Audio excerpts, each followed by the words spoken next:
Aroma miracles இயற்கையான aroma ஆயில்களை கொண்டு தயாரிக்கப்படுகிறது. தூக்கமின்மை, மன அழுத்தம், எதிர்மறை எண்ணங்கள் போன்ற மனநல பிரச்சனைகள், உடல்வலி, தலைவலி போன்ற உடல்நல பிரச்சனைகள், ஆன்டி ஏஜிங், முடிவுதிர்வு, பொடுகு, வெண்புள்ளி, சரும பிரச்சனைகள் போன்ற அனைத்து பிரச்சனைகளுக்கும் தீர்வளிக்கிறது. Aroma miracles.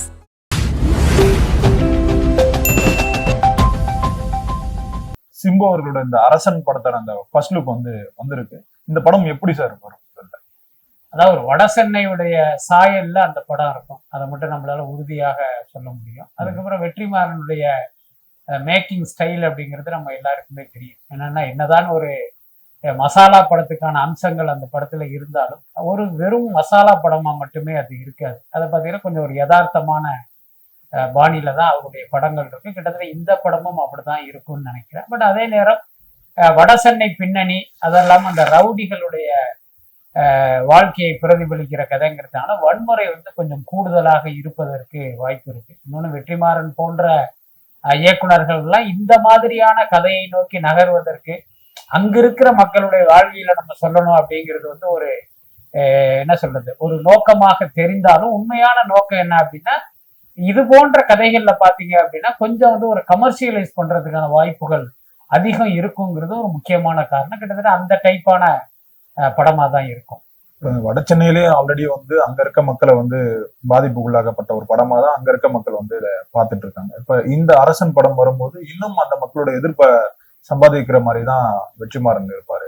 நிச்சயமா. இப்ப நம்ம சொல்கிற மாதிரி இந்த படம் இருந்தால் இந்த படம் வெளியாகும் போது வட சென்னை மக்களுடைய கோபத்துக்கும் அதிருப்திக்கும் வெற்றிமாறன் ஆளாவார் அப்படிங்கிறது எந்த சந்தேகமே இல்லை. அதாவது ஒரு காலத்தில் வட சென்னையில இது போன்ற விஷயங்கள்லாம் நடந்திருக்கலாம்.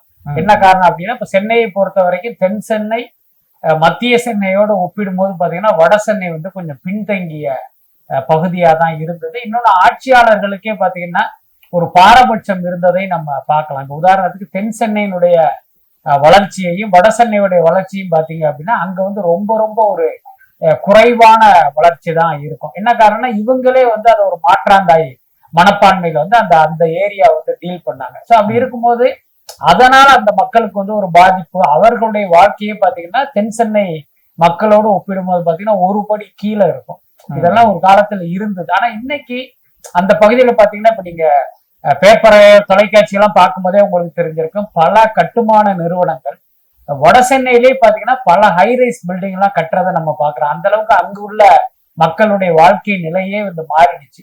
இதையெல்லாம் நீங்க கணக்குல எடுத்துக்காம நீங்க ஒரு 25 வருஷம் 30 வருஷத்துக்கு முன்ன இருந்த மாதிரியே வட சென்னையில இருப்பவர்கள்லாம் ரவுடி அப்படிங்கிற மாதிரி நீங்க படம் பண்றது அப்படிங்கிறது அந்த மக்கள் வேதனை அடையத்தானே செய்யும்.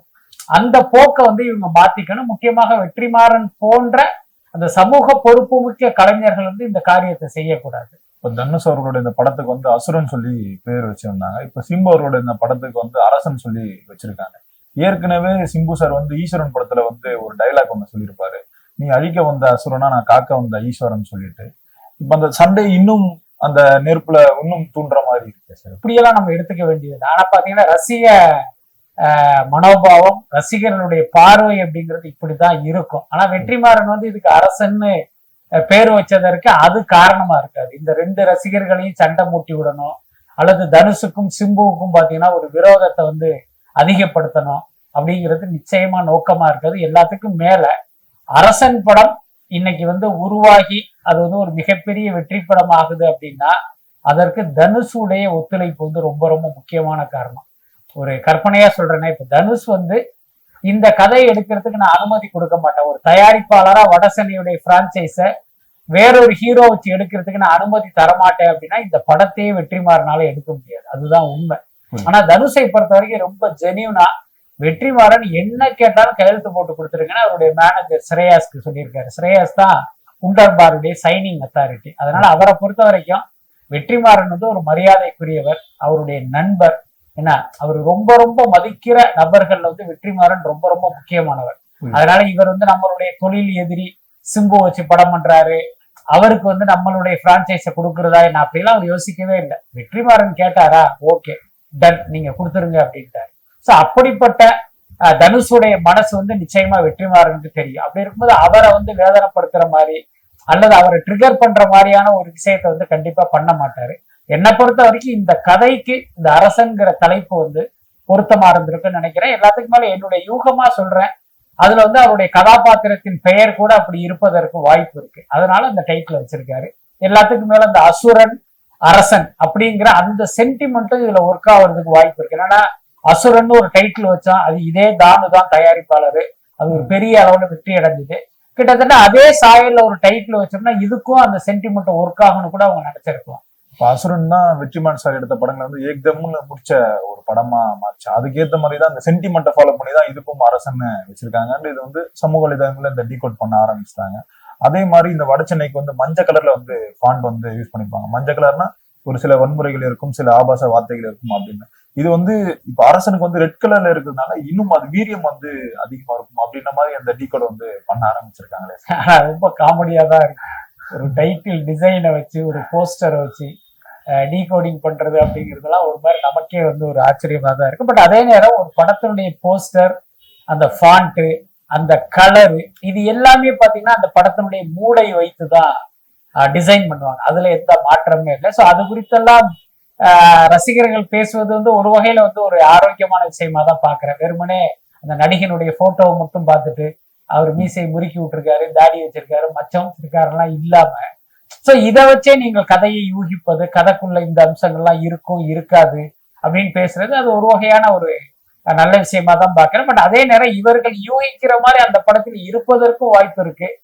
அதை வந்து மிஸ்லீட் பண்ணுவதற்காக கூட இப்படி பண்ணுவதற்கும் வாய்ப்பு இருக்குன்னா தமிழ் சினிமாவுடைய போஸ்டர்ஸை வச்சு இதுதான் இந்த படத்துக்குள்ள இருக்குன்னு நம்ம உறுதியா சொல்லிட முடியாது. அப்படி சொன்னோம்னா நாளைக்கு நமக்கே பல்பா அது மாறுற ஆபத்து இருக்கு. இப்ப இந்த படத்துக்கு வந்து பட்ஜெட் வந்து ஏற்கனவே அதிகமாச்சு, அதனாலதான் இந்த தள்ளி போறதுக்கான அந்த காரணம்லாம் இருந்ததுன்னு வந்து சொன்னாங்க சார். இப்ப வெற்றிமாறன் சாரோட படங்கள்னா அது வந்து ரொம்ப நீண்ட நாட்களா அந்த படத்தை வந்து எடுப்பாங்க, அதுக்கு மெழுகேத்திக்கிட்டே இருப்பாங்க. இப்ப விடுதலைக்கு அந்த விடுதலையை வச்சு எவ்வளவு பெரிய ஒரு நடந்தது நமக்கு வந்து தெரியும். இப்ப இந்த படம் வந்து சொன்ன தேதிக்கு வருமா, இல்ல சொன்ன அந்த டேட்டுக்குள்ள எடுக்கிறதுக்கான வாய்ப்புகள் வந்து இருக்குமா? ஆனா என்னன்னா இந்த கேள்வி நீங்க வெற்றிமாறன்ட்ட கேட்டா அவர்கிட்ட கூட பதில் கிடையாது இந்த கேள்விக்கு. ஏன்னா அவர் வேணும்னு திட்டமிட்டு தாமதிக்கிறது இல்ல. ஒரு கிரியேட்டரா பாத்தீங்கன்னா அந்த பெட்டர்மெண்ட் பண்ணிக்கிட்டே இருக்கும் போது அது அப்படியே வளர்ந்து போயிடும். அதுதான் அதுக்கான காரணம். மற்றபடி தயாரிப்பாளர் நம்ம சாகடிக்கணும் அப்படிங்கறதெல்லாம் அவருடைய நோக்கமாக இருக்காது. பொதுவா பாத்தீங்கன்னா இப்போ ஒரு எழுத்தாளர் ஒரு நாவலோ ஒரு சிறுகதையோ எழுதுறாரு அப்படின்றது அவர் எழுதிட்டே இருப்பாரு. ஒரு 2 வருஷம் எழுதியிருப்பாரு. அதுக்கப்புறம் பாத்தீங்கன்னா அடடா இதை விட அப்படி எழுதுனா நல்லா இருக்கும்னு இதை கிழிச்சு போட்டுட்டு இன்னொரு வருஷம் எழுதுவாங்க. அதே மாதிரி பாத்தீங்கன்னா ஒரு ஓவியர் ஒரு பெயிண்டிங் பண்ணிக்கிட்டே இருப்பாரு. அது வந்து எப்ப முடியும்னு அவருக்கே தெரியாது. அவர் பெட்டர்மெண்ட் பண்ணிக்கிட்டே இருக்கும்போது அவர் நினைத்ததை விட ஒரு காலதாமதம் ஆகிறதுக்கெல்லாம் வாய்ப்பு இருக்கு. அதுல வந்து ஒரு பெரிய நஷ்டம் கிடையாது. மிஞ்சி போனா அந்த காகிதமும் அந்த மையம் தான் கூடுதலாக இருக்கு. ஆனா சினிமாங்கிறது அப்படி கிடையாது. மிகப்பெரிய பொருட்செலவில் எடுக்கிற ஒரு விஷயம் அது. அதனால பாத்தீங்கன்னா இதுக்கும் வந்து ஒரு காலக்கெடுங்கிறது ரொம்ப தேவைதான். விடுதலை பட விவகாரத்துல வெற்றிமாறன் அதை வந்து சரியாக ஃபாலோ பண்ணல. அதனாலதான் இந்த தயாரிப்பாளருக்கே நஷ்டம். ஆனா என்னை பொறுத்த வரைக்கும் இந்த அரசன் பட விவகாரத்தில் வெற்றிமாறன் அப்படி நடக்க மாட்டாருன்னு நான் நம்புறேன். என்ன காரணம்னா இந்த படம் தொடங்கியதே வாடிவாசலால் தானுக்கு ஏற்பட்ட இழப்பை ஈடுகட்டுவதற்கு தான். அதனால இதுல வந்து அந்த மாதிரியே வளர்த்துட்டு போக மாட்டாருன்னு நினைக்கிறேன். எல்லாத்துக்கும் மேல பாத்தீங்கன்னா இந்த படத்தினுடைய கதைங்கிறது ஏற்கனவே கான்கிரீட்டா அவருடைய மைண்ட்ல இருக்கு. நம்ம கூட பல நேர்காணல்ல சொன்னதுதான். வட சென்னை படத்துல தனுஷ் வந்து ஜெயிலுக்கு போயிடுவாரு. அவர் ஜெயில இருக்கிற காலகட்டத்தில் வெளியே நடக்கிற கதை தான் இந்த கதை. அதனால அவரை பொறுத்த வரைக்கும் கான்கிரீட்டா சில விஷயங்கள்லாம் இதுக்குள்ளார இருக்கு. அதை வச்சு அவர் ஈஸியா பண்ணிடுவாருன்னு நினைக்கிறேன். பட் அதே நேரம் வெற்றிமாறனுக்குன்னு ஒரு இயல்பு இருக்கு. அந்த படம் முடிகிற நேரத்தில் கூட அடடா இந்த இடத்துல இப்படி ஒரு லேயரை சேர்க்கலாமே அப்படின்னு வந்து அவர் அதை எக்ஸ்டெண்ட் பண்றதுக்கும் வாய்ப்பு இருக்கு. அதனால நான் ஏற்கனவே சொன்னதுதான் பதில். இது வெற்றிமாறனுக்கே தெரியாத ரகசியம்.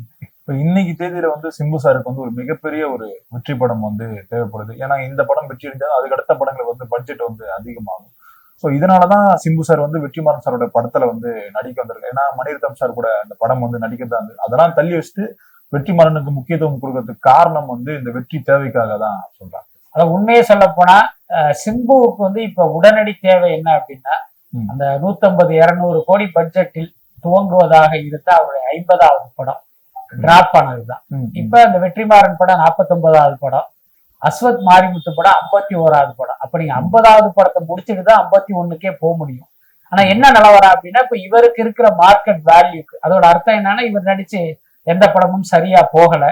அப்படி இருக்கும்போது இவரை நம்பி 200 கோடி ரூபாய் போடுவதற்கு யாருமே தயாரா இல்லை. அதனாலதான் அந்த ப்ராஜெக்ட் டிராப் ஆனது. இப்ப அதற்கு சிம்பு என்ன யோசிச்சாரு அப்படின்னா, அதுக்கு முன்னால நம்ம வந்து ஒரு வெற்றி படம் கொடுத்தா நம்மளுடைய வேல்யூ ஏறும், இப்ப நம்ம 50வது படத்தை நினைச்ச மாதிரி எடுக்கலாங்கிற அடிப்படையில தான் இந்த படத்திலேயே அவர் நடிக்க ஒத்துக்கிட்டாரு. எல்லாத்துக்கும் மேல இந்த படத்துல சிம்பு நடிக்க ஒத்துக்கிட்டே பாத்தீங்கன்னா ஒரு 2 மணி நேரம் 3 மணி நேரத்துக்குள் நடந்த விஷயம். என்னன்னா வாடிவாசல் வந்து தாமதம் ஆயிட்டே போகுது, இப்ப என்ன பண்ணலாம் அப்படின்னு யோசிக்கும் போது இந்த கேப்ல வேற ஒரு சின்ன படம் பண்ணலாம் அப்படின்னு தானுவும் வெற்றிமாறனும் பேசுறாங்க. எப்படின்னா மணிகண்டன் மற்றும் கவின் 2 பேரை வச்சு ஒரு டபுள் ஹீரோ சப்ஜெக்ட் ஒரு குறுகிய கால தயாரிப்பா நான் பண்ணி தர்றேன் அப்படின்னு வெற்றிமாறன் பேசுறாரு. அப்ப பேசும்போது தான் சொல்றாரு, தம்பி உங்களுக்கே நம்ம நிறைய சம்பளத்தை கொடுத்தாச்சு, கிட்டத்தட்ட 19 கோடி ரூபாய் கொடுத்தாச்சு, வாடிவாசலுக்காகவே நான் நிறைய வந்து இன்வெஸ்ட் பண்ணிட்டேன், அதனால அந்த கடனை எனக்கு பெரிய அளவுல அழுத்திக்கிட்டு இருக்கு. அப்ப இப்படி ஒரு சின்ன படம் பண்ணா அதை வந்து என்னால கேரி பண்ண முடியாது, இன்னொரு பக்கம் பைனான்சியர்களே ஒரு பெரிய நெருக்கடியை கொடுத்துக்கிட்டு இருக்காங்க அப்படின்னு அவர் பேசும்போது அப்படியே அந்த பேச்சுவார்த்தை வளர்ந்து பேசாம சிம்புவை வச்சு பண்றீங்களா, நான் வேணா அந்த தம்பி கிட்ட டேட் கேட்கிறேன்னு இவர் சொல்ல, இவர் உடனே ஓகே அப்படின்னு சொல்றாரு. உடனே சிம்பு கிட்ட பேசுறாங்க, உடனே சிம்பு லைன்ல வர்றாரு, 3 பேர் பேசுறாங்க. கிட்டத்தட்ட 2 ஹவர்ல அந்த ப்ராஜெக்ட் முடிவாகுது. என்ன கேட்டா சிம்புடைய கரியர்லயே இவ்வளவு குயிக்கா ஒரு ப்ராஜெக்ட் வந்து டிசைன் பண்ணப்பட்டது இந்த படம் தான். அப்ப சிம்பு வந்து இந்த படத்தை இவ்வளவு குயிக்கா ஒத்துக்கிட்டதுக்கு என்ன காரணம்னா, இப்ப அவருக்கும் ஒரு தேவை இருக்கு. அதனாலதான் இந்த படத்திலேயே அவர் ஒத்துக்கிட்டாரு. பட் என்னை பொறுத்த வரைக்கும் என்ன காரணத்துக்காக இந்த ப்ராஜெக்ட் அவர் ஒத்துக்கிட்டாரா அதை கடைசி வரைக்கும் அவர் மைண்ட்ல வச்சுட்டு கரெக்டா இந்த படத்தை முடிச்சு கொடுக்கணும், அது ரொம்ப ரொம்ப முக்கியமானது. ஒரு காலகட்டத்துல வந்து சிம்பு வந்து சரியா ஷூட்டிங் வர மாட்டாரு, லேட்டா வருவாரு, அப்புறம் இந்த உடல் பருமன் வந்து அதிகமாச்சு அப்படின்ற மாதிரி நிறைய விமர்சனங்கள் வந்து அவர் மேல இருந்தது சார்.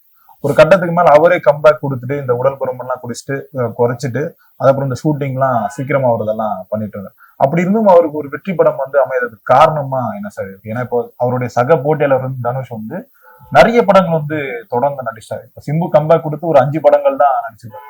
இன்னொரு பக்கம் வந்து தனுஷ் ஒரு 10 படங்களுக்கு மேல நடிச்சிட்டாரு. ஒரு சைடு வந்து டைரக்ட் பண்ண ஆரம்பிச்சாரு, பாலிவுட் போக ஆரம்பிச்சாரு, ஹாலிவுட் போக ஆரம்பிச்சாரு. சிம்புக்கு ஏன் அந்த மாதிரி அமையல?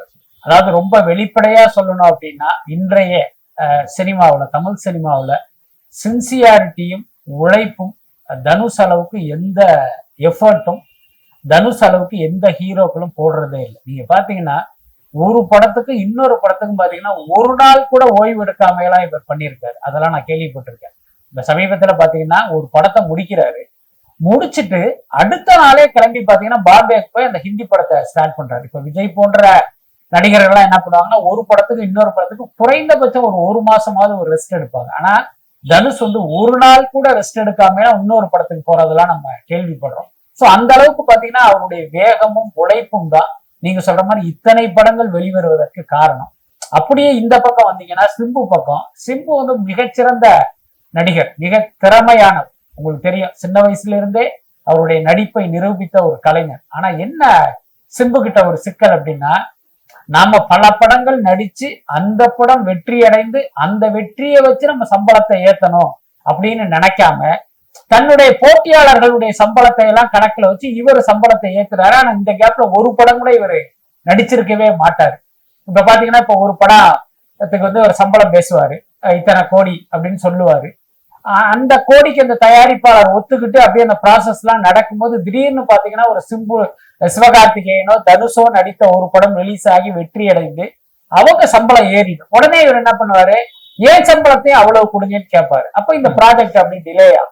சோ இப்படித்தான் வந்து சிம்புவுடைய அப்ரோச் இருக்கு. அதனாலதான் அவருக்கு இவ்வளவு பெரிய பின்னடைவு. எப்பயுமே பாத்தீங்கன்னா ஒரு நடிகருக்கு எந்த அடிப்படையில் தயாரிப்பாளர் சம்பளம் கொடுப்பாங்க, இவரை வச்சு படம் எடுத்தா இவ்வளவு ரூபாய்க்கு வியாபாரம் ஆகும், இவ்வளவு ரூபாய்க்கு வசூல் ஆகும், இப்ப நமக்கும் இவ்வளவு ரூபாய் லாபம் கிடைக்குங்கிற அடிப்படையில தான் உங்களுக்கு சம்பளமே கொடுப்பாங்க. அப்படி இருக்கும்போது உங்களுக்கு வியாபாரமே கம்மியாக இருக்கும்போது நீங்க பாட்டு சம்பளத்தை ஏத்திக்கிட்டே போனா என்ன நடக்கும்? அதுதான் இவருடைய பின்னடைவுக்கு முக்கியமான காரணம். பட் இனிமேலாவது அந்த இதுல இருந்து மாறி நம்ம உழைப்புக்கேத்த ஊதியம், நம்ம வியாபாரத்துக்கேத்த ஊதியம்ங்கிற அந்த கான்செப்டுக்கு வந்தாருன்னா நல்லா இருக்கும். இப்போ அரசன் படமும் அசத் மாரிமுத்து படத்துலயும் வந்து சேர்ந்து சிம்பு வந்து ஒரே டைம்ல வந்து நடிக்கிறாரு. அது எப்படி சாத்தியம் ஆகுமா சார் சிம்புக்கு கேட்கிறேன்? அதாவது பாத்தீங்கன்னா ரெண்டுலயும் பெரிய கெட்டப் சேஞ்ச் இல்லாதப்போ நீங்க 2 படத்துலயுமே நடிக்கலாம். எனக்கு தெரிஞ்செல்லாம் பாத்தீங்கன்னா முன்னணி ஹீரோக்கள் ஒரே நாள்ல 2 படம் நடிச்சதெல்லாம் நம்ம பார்த்திருக்கோம்.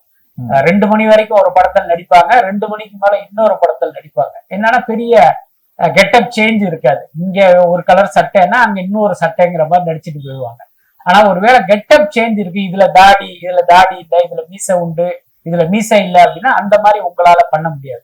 இப்ப சிம்புவை பொறுத்த வரைக்கும் பாத்தீங்கன்னா இப்ப வெற்றிமாறன் படம் ஒரு ஷெட்யூல் முடிச்சுட்டு இவங்க அடுத்த ஷெட்யூலுக்கு தயாராகிற டயத்தை நம்ம வேஸ்ட் பண்ணாம இன்னொரு படம் பண்ணுவோங்கிற மாதிரி முடிவு பண்ணதா ஒரு தகவல் இருக்கு.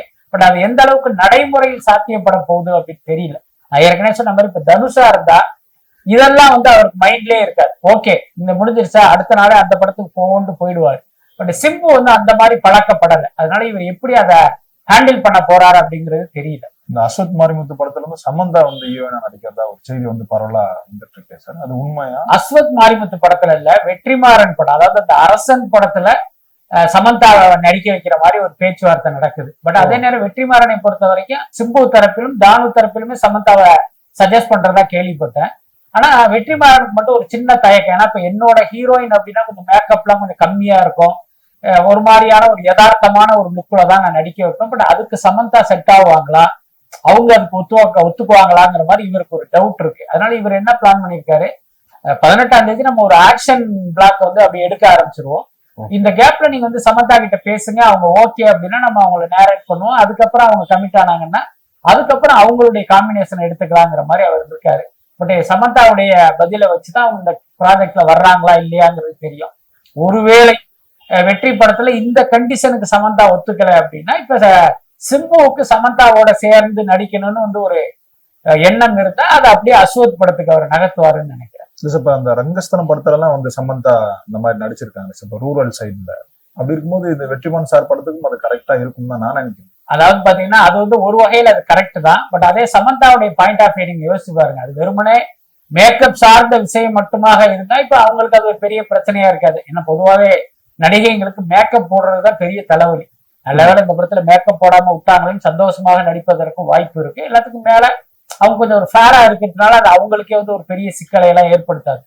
ஒருவேளை ஒரு டார்க் கலரா இருந்தா அவங்க யோசிக்கிறதுக்கு வாய்ப்பு இருக்கு, நம்ம மேக்கப் போடாம பண்ணா நம்ம இமேஜ் என்ன ஆகும் அவங்க நினைப்பதற்கெல்லாம் வாய்ப்பு இருக்கு. இப்ப சமந்தாக்கு அந்த பிரச்சனை இல்லை. ஆனா வெற்றிமாறன் படத்தில் நடிப்பது சமந்தாக்கு உள்ள இன்னொரு பிரச்சனை என்னன்னா, இவர் பாட்டுக்கு ஷூட்டிங் அப்படி எக்ஸ்டெண்ட் பண்ணிட்டே போயிட்டாருன்னா நம்ம அடுத்தடுத்த படங்களுக்கு போக முடியாதுல்ல. அதனால அந்த பாயிண்ட் ஆஃப் வியூல அவங்க யோசிப்பதற்கு வாய்ப்பு இருக்கு.